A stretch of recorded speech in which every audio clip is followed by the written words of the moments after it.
très heureux de vous retrouver aujourd'hui pour une nouvelle vidéo manga sur ma chaîne. Et aujourd'hui on va s'attaquer à un manga qui est sorti il y a déjà un tout petit moment. On va parler de Gate au-delà de la porte. Il s'agit d'un seinen du genre suspense fantastique paru aux éditions Ototo. C'est un manga qui est réalisé avec l'art, donc à mon avis le chara-design de Satoru Sao et le storyboard de Takumi Yanai. Au niveau parution, le Japon a déjà 7 tomes de paru, la série est toujours en cours et concernant la France, le tome numéro 3 paraîtra le 7 juillet 2016. Au niveau de cette aventure, eh bien, nous allons avoir une sorte d'incident dès le début du manga, c'est-à-dire qu'une sorte de porte mystérieuse va apparaître en plein centre de Tokyo et de cette porte va sortir une armée qui vient d'un monde totalement différent du nôtre et cette armée va tout simplement se mettre à massacrer la population, donc évidemment l'armée japonaise va intervenir, massacrer tout le monde, bref tout ça. L'incident va être clos, sauf que évidemment cette porte va donner accès à un autre monde que les humains vont bien entendu vouloir, je dirais, explorer afin de récupérer tout ce qui pourra être récupérable, si je puis dire, dans ce monde-là.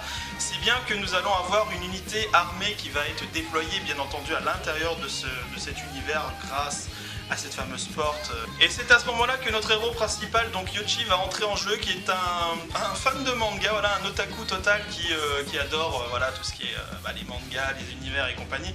Et là du coup il va être à la tête, je dirais, d'une petite unité de patrouille qui va devoir un petit peu gagner la confiance des habitants, découvrir un petit peu, je dirais, tout ce qu'il y a à savoir sur ce monde-là. Bref, il va tout simplement patrouiller et dans son aventure, il va tomber, si je puis dire, sur 3 jeunes femmes qui sont toutes les 3 extrêmement différentes. Vous allez avoir une elfe qui a perdu malheureusement toutes les personnes de son village, je ne vous expliquerai pas pourquoi. Vous avez également une apprentie mage qui maîtrise évidemment la magie. Et vous avez surtout une demi-déesse donc qui est assez particulière, qui est juste vraiment trop classe, qui est ce petit personnage là, voilà, donc ça se voit déjà sa tête qu'elle est un peu particulière, bref. Donc ça c'est le résumé assez rapide de l'aventure, je ne vais pas dans les détails parce que c'est un manga qui mine de rien a un univers, je dirais, assez complexe et assez détaillé, donc ça je vous laisserai bien entendu le découvrir.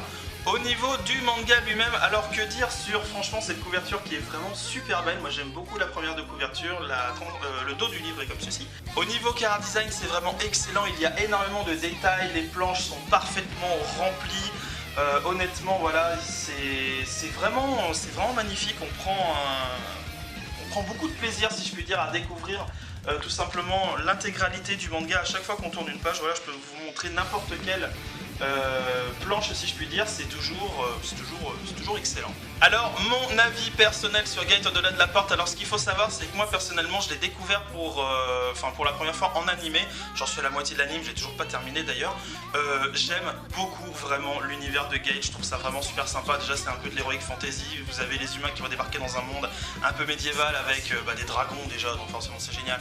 Mais surtout voilà des personnages tout à fait particuliers, il y a des elfes, il y a des mages, il y a tout ce que vous voulez. Ça c'est vraiment génial de ce côté-là. Au niveau manga, donc j'ai pas vraiment noté de différence notoire entre l'anime et le manga, donc je pense que les deux sont totalement cohérents.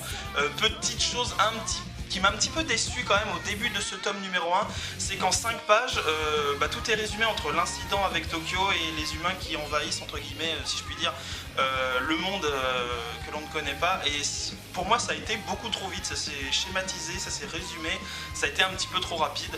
Mais bon, par la suite, l'essentiel c'est évidemment l'aventure qui va se passer dans ce monde que l'on ne connaît pas et qui est bien entendu magique avec des pouvoirs et compagnie. Voilà. Enfin pour moi ça a été vraiment une lecture très agréable que je vous recommande si vous aimez bien entendu les mangas qui sont, si je puis dire, de ce genre là bien évidemment. C'est ainsi que va s'achever cette vidéo consacrée à Gate au-delà de la porte, donc je sais qu'elle a été très demandée, elle arrive avec un petit peu de retard, voilà. J'espère néanmoins qu'elle vous a plu, n'hésitez pas à la partager, à me laisser des commentaires et je vous dis à très bientôt pour une prochaine vidéo manga sur ma chaîne. Salut à tous.